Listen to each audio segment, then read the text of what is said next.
a union town, all down the line. This is a union town, a union town. Hi, today is the first day of the Long Island University faculty strike, and they've already cut off our health care. Does that sound right to you?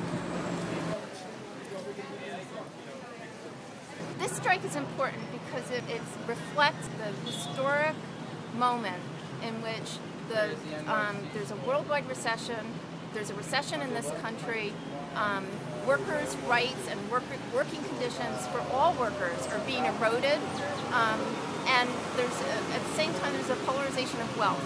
And banks got bailed out in 2008, the workers didn't. We're standing up not just for our union, but for all unions everywhere.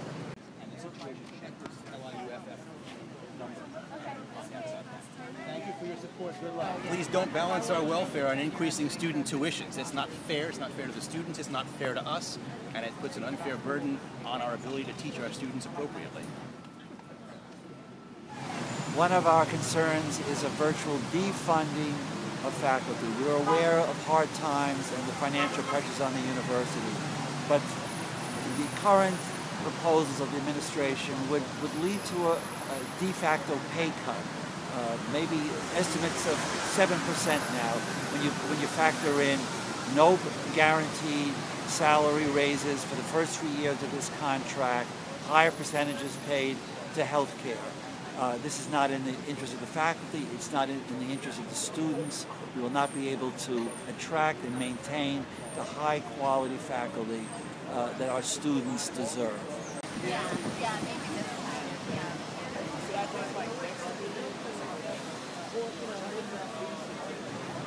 We've agreed to LIU's restructuring of healthcare. That's going to save them $1 million a year. On top of that, they want us to increase our contributions to healthcare, and then they say no raises. It is so unfair.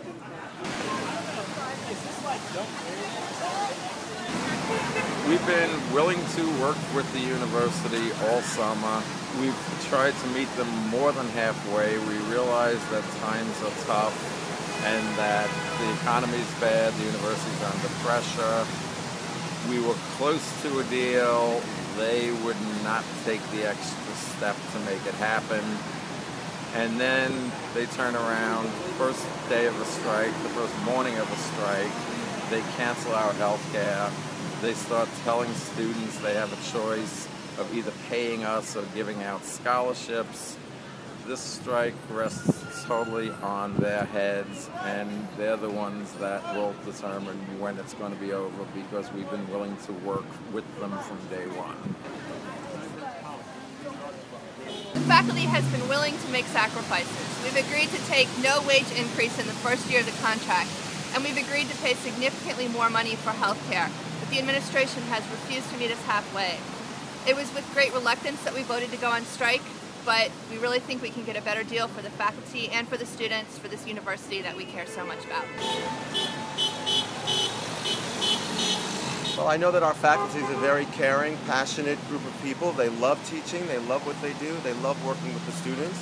They spend their lives developing curriculum and programs to create education for these young people, and we feel that we're being unfairly treated with this new contract, and just want something that we can go home with. We're not looking to get rich, we just want something that we can feel respected and we can take home to live our lives with.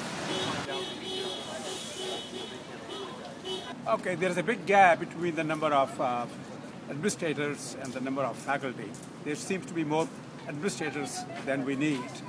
And most of the revenue and the tuition money that the university has goes to the administrators, not to the faculty and not to the students. It's really unfair.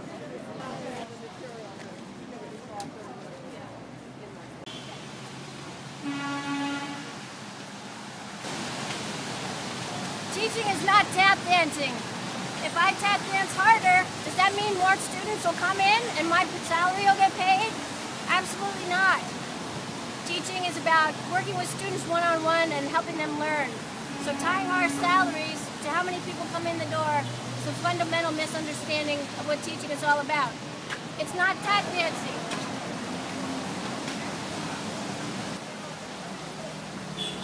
Hey, this is Ed Keen. I'm one of the representatives on the negotiating committee for LIUFF as well as the executive committee.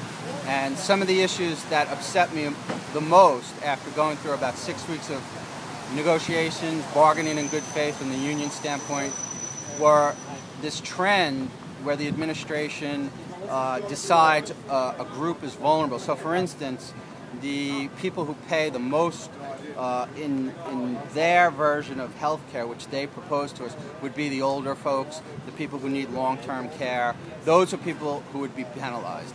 And we saw that across the board in negotiations where one department or one group was singled out because they were vulnerable for different reasons like that. So we're really hoping that they come back to the table in good faith and they give us a real offer on salary and health benefits. Thanks very much.